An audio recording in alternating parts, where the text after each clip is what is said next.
Comedy. Most popular films of King Khan's.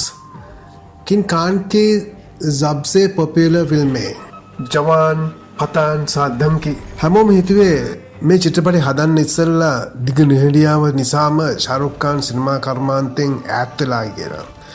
නමුත් එහෙම වෙලා තිබුණේ නැහැ.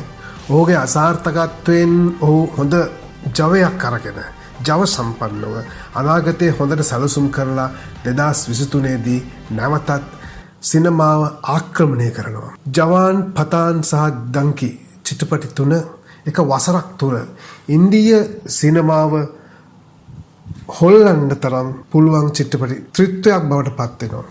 වසරක් තුළ ඔහු උපයාගත්තු ආදායම ඔයාලට හීනකින්වත් හිතන්න බැරි තරම් ආදායමක්. ඉන්දීය රුපියල් කෝටි 2600ක් ඔහු උපයා ගන්නවා. ඒ අතිශයින් ජනප්‍රිය වෙච්ච මෙන්න මේ චිත්‍රපටි තුන.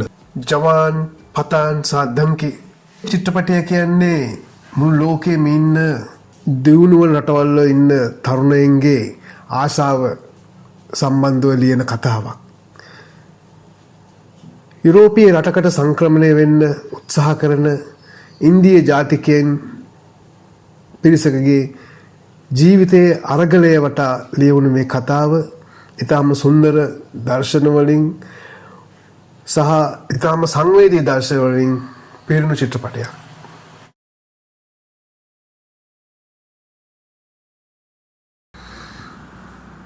මේ චිත්‍රපටයේ සටන් ජවනිකා වගේම ඉතාමත් ලස්සන ගීත ජවනිකා කිහිපයකුත් තියෙනවා.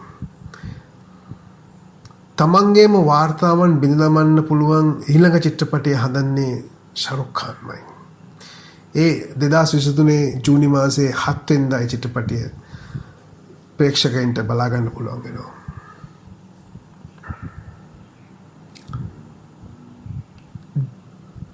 පතාන් චිත්‍රපටියත් ජවාන් චිත්‍රපටියත් අතිශයින් සාර්ථක වීමත් සමගම ඔහුගේ ඊළඟ චිත්‍රපටියත් රිලීස් කරනවා. ත්‍රාසයේ බීතිය කුතුහලය සියල්ල එක්තැන්වුණු මේ චිත්‍රපටි තුන ඉන්දීය සිනමාවේ නවතම විප්ලවය ඇති කරනවා. කලාකරුවෙක් කිසි දවසක පරාජය වෙන්නේ නැහැ කියන එකට හොඳම උදාහරණය තමයි ශාරුක් ખાන්ගේ මේ චිත්‍රපටය.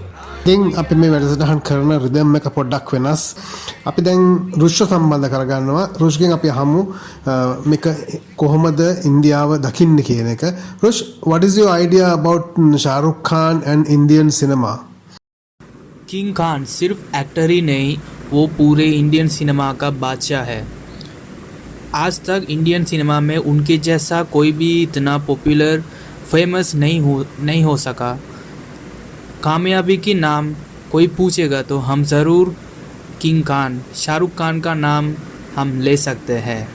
पूरे इंडियन सिनेमा तेलुगु, हिंदी, मराठी, तमिल भाषाओं में से मूवीज़ बनते हैं, लेकिन वो सब मूवीज़ में से बॉलीवुड हिंदी मूवीज़ सबसे ज़्यादा फेमस होता है. ඔහුගේ අසාර්ථක වූ චිත්‍රපටි කීපයක් වෙනුවෙන් වැළපි දුක්ඛිනවට වඩා ඔහු ඉතා හොඳ සැලැස්මක් එක්ක නව චිත්‍රපටි පොකුරක් ප්‍රේක්ෂකයන්ට දායාද කළා. ඒ අසාර්ථක චිත්‍රපටි අතර සීරෝ චිත්‍රපටය ඇත්තටම ඉතාමත්ම සංවේදී දර්ශන තියෙන චිත්‍රපටියක්. සංවේදී කතාවක්. මිටි මිනිසෙක් තමන්ගේ ඉලක්කය සපුරගන්න කරන ව්‍යායාමයේ පිළිබඳ ලියවිච්ච කතාවක්.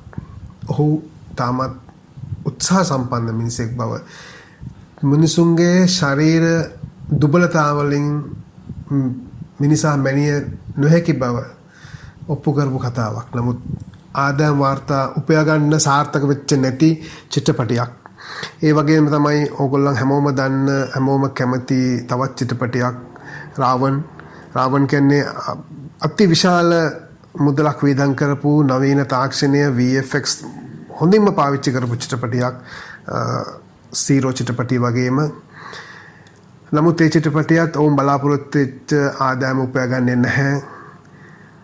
සීරෝ චිත්‍රපටිය සඳහා ඔහු වේදම් කර රුපියල් කෝටි 200වත් ඔහුට උපයා ගන්න හැකියාවක් ලැබෙන්නේ නැහැ.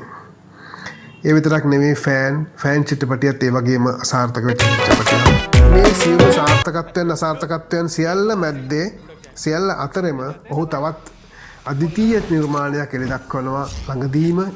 ඉතින් ඔයාලට ඉන්දීය ශ්‍රී ලාංකීය සහ ලෝක සිනමාවේ තෙල්නාට්‍යයේ ඉතිහාසය වර්තමානයේ අනාගතය පිළිබඳ තොරතුරු දැනගන්න ගීත අහන්න අපිත් එක්ක එකතු වෙන්න අපේ නාලිකාව සබ්ස්ක්‍රයිබ් කරන්න ෆලෝ කරන්න ලයික් කරන්න ඕගොල්ලන්ගේ අදහස් පල්ලෙහා කමෙන්ට් බොක්ස් එකෙන් අපිට එවන්න කියලා ඉල්ලීමක් කරනවා.